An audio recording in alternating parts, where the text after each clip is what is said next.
Hello, I'm Aaron Justin Bryan from Table Knights Entertainment, and with me here is Douglas MC, also from Table Knights Entertainment. Guten Tag. Last week, we discussed dice and their role in storytelling. However, this week, we'll be discussing different types of stories, primarily world-centric stories versus character-centric stories. It's all fun and games until somebody accidentally rolls a 1. So, tonight on Talk 20 with me, Douglas, I'll give you the floor first, as is tradition. Yes, because I know nothing, for I am Jon Snow. I will be talking on character-centric stories. Character-centric stories, most of you might know, are actually what video games are, based on. About this one hero character thing that has to go through these trials. And through these trials, we see that character grow. But unannounced to the player, you also get the lore of the world added to that. But what makes a character centric story so interesting is you get everything the same way the character is getting everything. For example, for those of you who play, any game from the Elder Scrolls franchise, by the way, this is the anthology, all of the games. For those of you, who play the Elder Scrolls, you might not know all of the lore behind it, and that's fine, because the game is very character-centric. As you keep on playing, you can ask questions about the lore, so you learn everything as the character learns it. That's what's so interesting about character-centric stories, that you are the person in this role who is learning everything around you while still being the main focus of the game. Now, lore-centric worlds is something Aaron will discuss. World-centric. World-centric. World-centric stories are, well, the best example I can think of outside of tabletop RPGs is Lovecraftian stories. Lovecraft had very world-centric stories where the primary character in a short story, novel, poem, whatever it was, honestly wasn't important. They could have died or have been killed or anything could have happened to them, and it really wouldn't have changed the outcome of the story as a whole, because that's not what the story was about. The story was about what was happening in the world around that character, not what the character did with that world. Primarily, the best example is people going mad with Cthulhu. And there's a lot of exposition in these kind of stories, but they let you into a greater depth of the world that you may not be able to experience in a character-centric story. Now, these are examples that are outside of the realm of tabletop RPGs, for you to have a better grasp of the subject before we go into the main topic of discussion, which is these character-centric stories and world-centric stories inside of a tabletop RPG. For instance, my primary story style is world-centric stories. And these are stories in which the players often feel like if they died, things would still be happening. They might be able to stop them, but honestly, them being lost isn't a huge deal. Douglas, being one of the primary players of my campaign, can attest to this. I would like you to give an example, Douglas, of a time when you recognize that you weren't central to the story. It's just these moments where you're like, especially when any of the characters die, everyone's all sad, and we're like, oh no, he died. What are we gonna do? And then Aaron is just like, yeah, it must suck. Anyway, you guys are gonna get attacked again, so roll initiative. So like, it's like, oh, forget grieving. We're gonna die again. Uh, But something specific. yeah, it's specifically. Oh, I want to say this one, but at the same time, I don't because it hasn't happened yet. Well, you can say that one, or you can do a previous one because there's lots of examples. I know there's. I know. I know, but that one is the one that I'm like that's hitting my head the most. Mm. Um, You can talk about it. Go for ahead. who's playing Aaron's campaign? Yeah, for anyone who's playing Aaron's campaign, this is a spoiler. Again, Spoiler. spoiler Get alert. off. Yeah, so this is referring to you, Chris, Gio, Ryan, Dylan, Kevin, and Future you watching this. yeah, future you watching this. This is this boy. You guys gone? Giving you 3 seconds. And okay, good. So Moran, one of the characters that I've been playing as, about a year ago, got a card, a fortune teller card, that said she will not only face death, but she must fight death. If she prevails, she may, continue on. But if she perishes, that's it, game over. Truly And dead for all time, not resurrectable. exactly. So I thought, you know what? Maybe I'm going to die at some point. Maybe I'm going to fail with my rolls, and that's the case. Until about, what was it? About 2-3 weeks ago, Aaron comes up to me and he goes, so yeah, Moran's going to die. I just look at myself, I'm like, so this is how Game of Thrones characters feel like. The comparison is flattering. Thank you. Yes. So, it's like, yeah, you're going to die. And I'm like, wow, I can't believe it. And, I'm like, how am I going to die? You're going to be fighting death, which I'm like, that's going to be amazing. That's going to be so cool. And then he goes, one catch, though. That's going to happen all in your dream. What? And if you lose, it's just going to be a heart attack. Your heart is going to explode, and that's about it. So it's those super climactic things that are just so anticlimactic. Which I realized I do a lot of anticlimax. Yeah, you do. And I think it's for the Jeez. purposes of a world-centric story where these people aren't really important. They don't do anything. They're just a world. They're just a part of the world. Mhm. The world is what ends up eating and swallowing you people. Which is why, a lot of people like Game of Thrones and like other fantasies like that because Yeah, another great example of world-centric stories, Game of Thrones. Yes, it's character-driven, and we love the characters. But how many characters have you loved that have just died? for those of you who haven't watched the last season, Oh, you all know. We thought he would have been safe. he's not dead. We know he's not dead. You know what? I don't know anymore. There's too I've cried ways enough. for him to come back, Doug. Too many ways. Anyways, moving onward from that, Douglas, I'd like you to talk a little bit about character-centric stories. And then I'll give an example from one of our current playthroughs. Because I'm pretty sure Rad Wasteland is a very character-centric style of game. Oh yes. So go ahead. Character centric.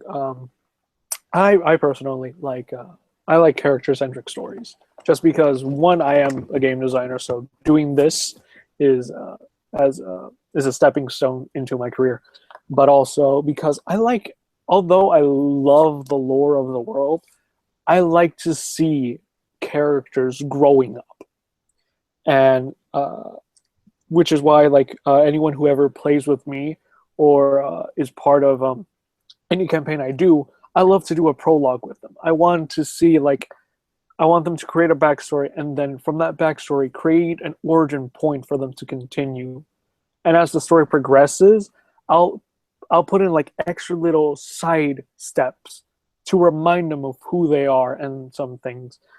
For example, one of the characters in the campaign that's played by a friend, his name, the character's name is House, and what's so unique about his character is he's a bastard. He doesn't know he's a bastard, but he is, and once he's been going on this quest to find out his true origins. And of course, he's going through the main quest of Echo Heights and this and that. And then every once in a while, I'd like to, add a little speck of like a trail or something that reminds him like of who he really is. And it's something that causes, in my opinion, players to want to continue on playing because they feel like the story is about them, and that's why I love character centric worlds, because it's like you want to feel special, so I like making people feel special. Yes. I, in the very opposite way, do not like making people feel special. I hate special snowflakes, and I'll kill a motherfucker at the drop of a hat. We're all frosted flakes in this big bowl of cereal. Do you remember the Lovermies? Mm-hmm. Do you remember how many times they died? Too much to count. And the thing Wait a second. Is he still is the dwarf thief still alive, right? yes, even though he really can be. He is. He's the one who's cheated death. He's working as a priest now. We're referencing a character by the name of Bellin, was it? Yes, Bellin. And the specific example that I bring to light concerning the Loverme is that he stole a quantity of money. What was it, about 10,000 gold? Something. I honestly don't remember. It But I was know it was a lot. It was like 2 years ago. He stole around 10,000 gold from the party. And so the church made him pay it back to the church and to them. And so he in person, not the character, he in person said, I'm going to let him die because I don't want to have to put up with that. Now, as a dungeon master and someone who's been playing tabletop RPGs for nigh on 11 years, that single sentence sickened me more than any bad piece of role-playing a person who is trying to role-play could have done. Because, and Douglas, I am sure you will agree, that was some bullshit. If Bellin was in that scenario, in real life, he'd be like, don't take my fucking head. And then he tried to get out of it even though he was surrounded by armed guards. And I kept trying to tell him, listen, your dude's not stupid. He's got an intelligence of 17. And eventually he quit the game because he couldn't deal with the difference between role-playing and reality. He felt like he was getting picked on. Anyways, that's a subject for another Talk 20 with me. What was my point? Oh, I was going to give an example. Yes. Character-centric experiences. So, Garrett Hasselthorne, the character I play in the Rad Wasteland series, is the primary character, I would say the main character, of the Rad Wasteland series. It started with him, and it's kind of revolving around a story between him and Lucille. That being said, there are supporting characters like Steve that Doug plays, and Caliper that Christopher plays, as well as Jugs, if he ever does return, played by Mark McCarty from Gotta Love It, Mark McCarty. Check out his his YouTube channel. Pretty funny. I'm on there a couple times. So anyways, his story is based around the fact that, and yes, I know this is a trope, amnesia. He does not remember most of his life after he turned 15. His memories stop there. All he knows is that he's a gunslinger. He knows that he's supposed to be old. Like, he knows that he lived his life. He just doesn't remember what happened. And while he's trying to regain this, he's trying to learn to live life better with Lucille. Currently she's trying to take him to an oasis where he supposedly will relax without having to have sex with a woman. That's pretty much the only way that he knows how to relax. Which, I know it seems weird. What a guy. Well, he's very respectful, though. Like, he treats everyone with respect if they treat him so. Ladies, we're those kind of men. Exactly. And so the story just kind of revolves around him gaining this group of companions and learning to deal with other people. Because as a gunslinger, he primarily functioned alone and on his own, and he never had to deal with people. In fact, that's reflected in his charisma. His charisma is an 8. So, no, actually it's a 7, my bad. He doesn't get along with many people, or many people don't get along with him. But the small group of people have slowly begun to form around him, and it's only been 2 to 3 days in the context of the story.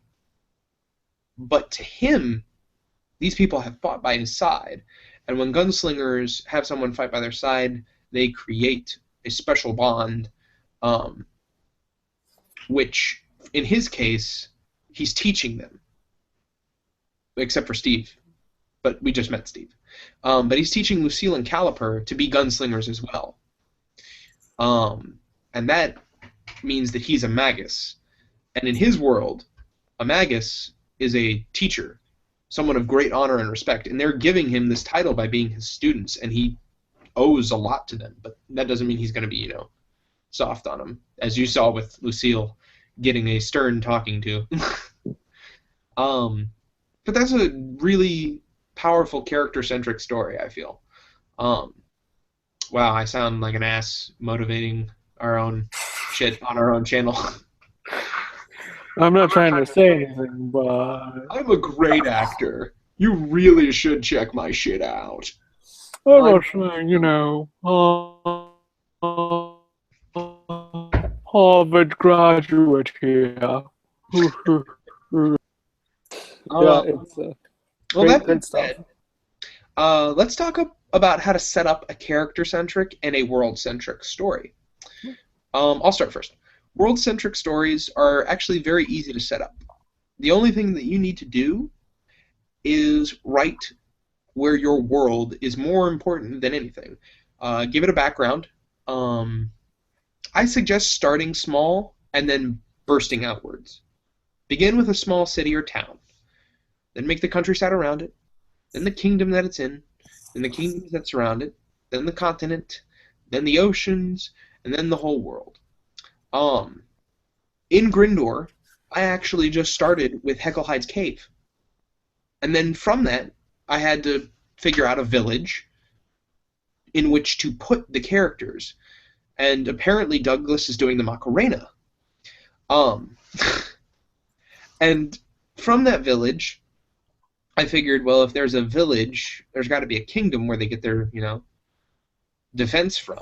Somebody needs to pay that taxpayer money. Exactly. And then from there, I made Grindor, which was a really cool place. I mean, Douglas likes it a lot. So I can attest for him. Douglas, are you approving? You better be approving. If I don't approve, experience from me. I'm getting whipped later tonight. But you love it, don't you? Yes, mister. Anyway, much more. And from that point, everything around it just kind of evolved from making a counterculture to the culture that I created in Grindor. The next continent I made after Grindor was the Kunir. And Grindor is a heavily magic-based society. Whereas the Kunir is a very anti-magical society. And this is because it's ruled by sorcerer kings. Now you may be asking yourself, that doesn't make any sense. If they're an anti-magical society, why are there sorcerer kings? The sorcerer kings don't want magic uprisings, so they push magic down because they don't want anybody else to learn it. Where in Grindor, magic is used in every conceivable way to advance life. They even have a fast transit system called the Mana Rail. No, I'm not kidding. That's legit what he called it. We all called him out on his bullshit, but no, it was written on paper. And I think you guys like the name. I mean, it's clever. It's yeah, it was one of those. And then all of the cultures around it, I based cultures on elves and dwarves. And you really just need to focus on creating a good mixture of cultures. Examine culture in real life. History is going to be your friend in a campaign like this. For instance, I made a 27-year-long war that was caused by a year of ridiculous heat resulting in grain depositories completely emptying out. Now, this may sound tedious and boring, but it creates a rich backstory that when the characters delve into, there's reasons for these things happening, and they want to investigate these and understand them on a deeper level. And just so you think like, oh, that doesn't happen every time. In fact, every video game, every story, every element of the media is backed by some kind of fact. Game of Thrones, as we described, that is all based on the War of Roses. Mass Effect, any sci-fi game, is based on space exploration novels. There's always a something that causes the thoughts, the inspiring thing that causes these. Something that we say here often at Table Knights Entertainment is there's nothing original anymore, and that's okay. You stand on the shoulders of giants. Giants. We are not getting paid, Douglas, and that's the competition. Damn it. Sorry, guys. Anyway, if you like Copy of Destiny.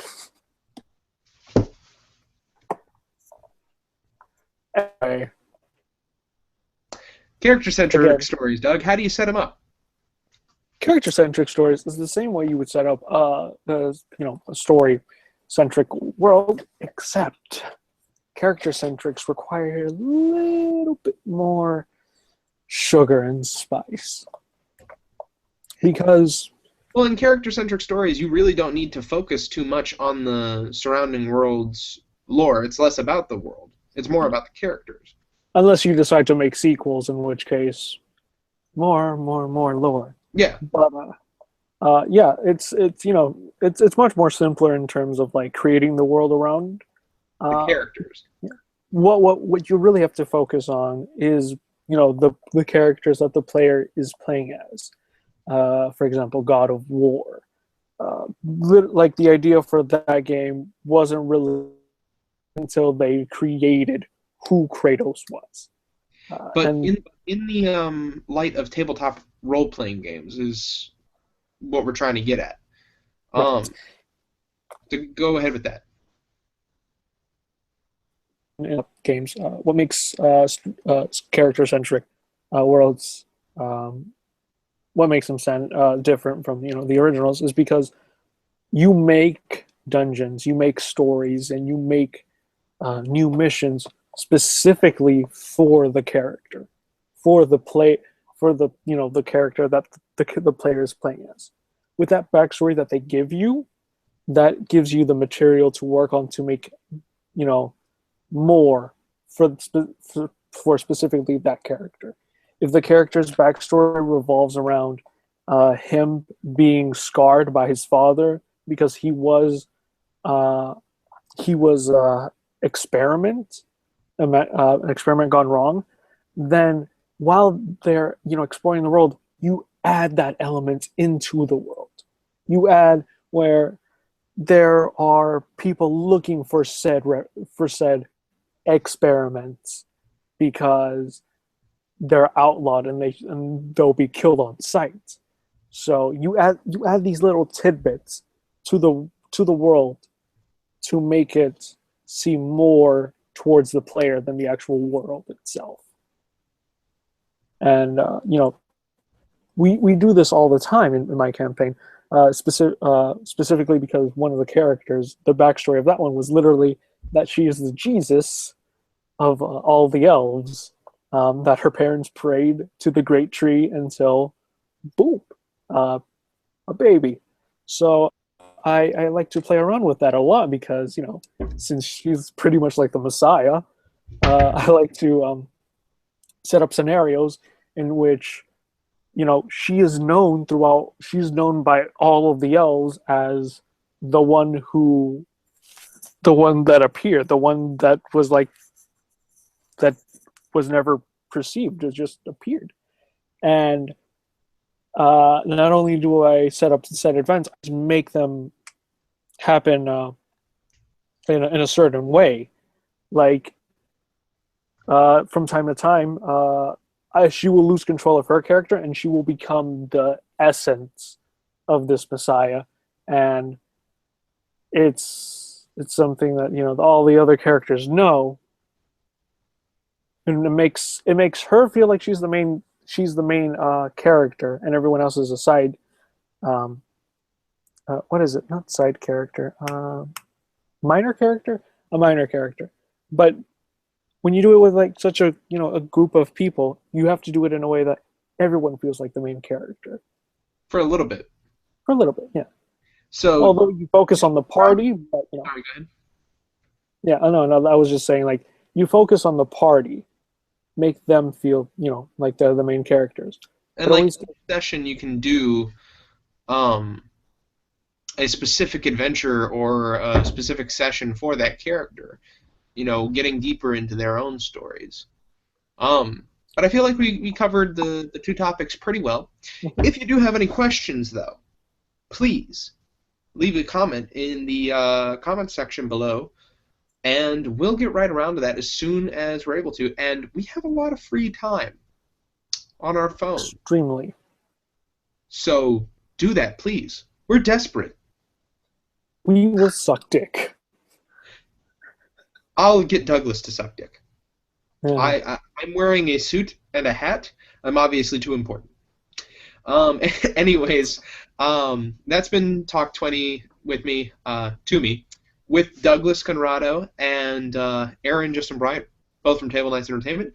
Next week, we will be discussing separating reality from the fiction. What's real? What's not? I don't know. Have a lovely evening, and stay nice. Don't forget to like the video if you do like it, and subscribe to our channel because you know what? We need to get recognized. Also, stay tuned for Rad Wasteland. That should be coming within a few weeks, no? In a month. So keep on your toes. And, hey guys, we're also almost done with the production of our first game, the Sweat System. Yes, it's called Sweat. Don't worry about the name. It's just the best acronym we could make. That and we literally sweated making Blood this. and tears. Bitch. Much blood and tears. All right. Well, have a lovely evening, everybody, and stay nightly.